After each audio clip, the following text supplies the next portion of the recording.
লিখি যে সোডিয়াম, ধরো লিখলাম magnesium, aluminium, silicon, phosphorus, sulphur, chlorine এবং লিখলাম ধরো আর্গন।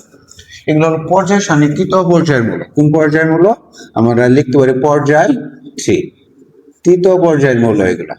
আর যদি আমরা উপর থেকে একটু আসি তাহলে গ্রুপ একের যদি আমরা মৌল কল্পনা করি তাহলে হাইড্রোজেনের পর আছে লিথিয়াম, সোডিয়াম, এরপরে ধরলাম পটাশিয়াম, তারপরে আছে ধরো রুবিডিয়াম, সিজিয়াম এবং কি ফ্রান্সিয়াম। যেমন hydrogen, helium, hydrogen, lithium, sodium, এটা তৃতীয় পর্যায়ের মৌল। তৃতীয় পর্যায়ের মূল, এটা বাম দিক, এটা ডান দিক, উপর থেকে নিচের দিকে। এখন এগুলো যে তৃতীয় পর্যায়ের মূল, আমি আমার আগের টিউটোরিয়ালে এই তৃতীয় পর্যায়ের মূলক নিয়ে পারমাণবিক ব্যাসার্ধ বা অ্যাটমিক রেডিয়াস যে একটি পর্যায়ভিত্তিক ধর্ম, এটা নিয়ে আলোচনা করছিলাম। ইভেন আমি যখন এই অধ্যায় ভিত্তিক আলোচনা করছিলাম তখন বলছিলাম যে অধ্যায়টা সবচেয়ে বেশি ইম্পর্টেন্ট। এই অধ্যায়ের মাঝে গুরুত্বপূর্ণ কিছু টপিক আছে, সেগুলো আমাদের আলোচনা করতে হবে। এর মাঝে আয়নীকরণ শক্তি, তড়িৎ ঋণাত্মকতা, পারমাণবিক ব্যাসার্ধ, এইগুলা থেকে যে কোনো পরীক্ষার প্রশ্ন এসেই থাকে। তো এই অ্যাটমিক রেডিয়াসটা যদি আমি একটু বলতে যাই, যে আমি শিওর তোমরা হয়তোবা জানো তৃতীয় পর্যায়ের প্রথম মূল সোডিয়ামের অ্যাটমিক রেডিয়াস বা পারমাণবিক ব্যাসার্ধ হলো বলতে পারি, তার আগে বলি পারমাণবিক ব্যাসার্ধকে আর্মস্ট্রং একক দ্বারা প্রকাশ করা হয়।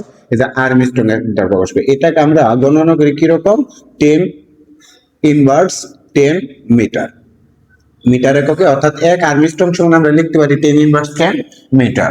এখন পারমাণবিক ব্যাসার্ধের একক কি? আর্মস্ট্রং। সেক্ষেত্রে তোমরা অবশ্যই জানো সোডিয়ামের পারমাণবিক ব্যাসার্ধ হলো 1.91 আর্মস্ট্রং, ম্যাগনেসিয়াম 1.60 আর্মস্ট্রং, অ্যালুমিনিয়াম হলো 1.30 angstrom, silicon 1.18 angstrom, phosphorus 1.10 angstrom, sulphur 1.02 angstrom এবং ক্লোরিন 0.99 আর্মস্ট্রং এবং আর্গন 0.95 আর্মস্ট্রং অ্যাটমিক রেডিয়াস। এটা আমি আমার পূর্বের টিউটোরিয়ালে যখন পর্যায়ভিত্তিক ধর্মের মাঝে পারমাণবিক ব্যাসার্ধটা নিয়ে আলোচনা করছিলাম সেখানে আমি এই বিষয়টা নিয়ে আলোচনা করছি। তবে একটু বলতে হয় যে এইখানে উপর থেকে নিচের দিকে একই ধরনের ঘটনা ঘটবে, তবে কি হবে বিপরীত।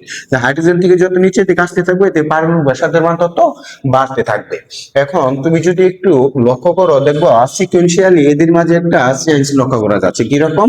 সোডিয়াম থেকে, অর্থাৎ সোডিয়াম থেকে যত আমি আর্গনের দিকে যাচ্ছি, তো বাম থেকে যত ডান দিকে অগ্রসর হচ্ছে মৌলের পারমাণবিক ব্যাসার্ধ অর্থাৎ পরমাণু আকারটা ক্রমান্বয়ে কি ছোট হইতেছে। এই ক্রমান্বয়ে যে পরমাণু আকারটা ছোট হচ্ছে এই কারণে পারমাণবিক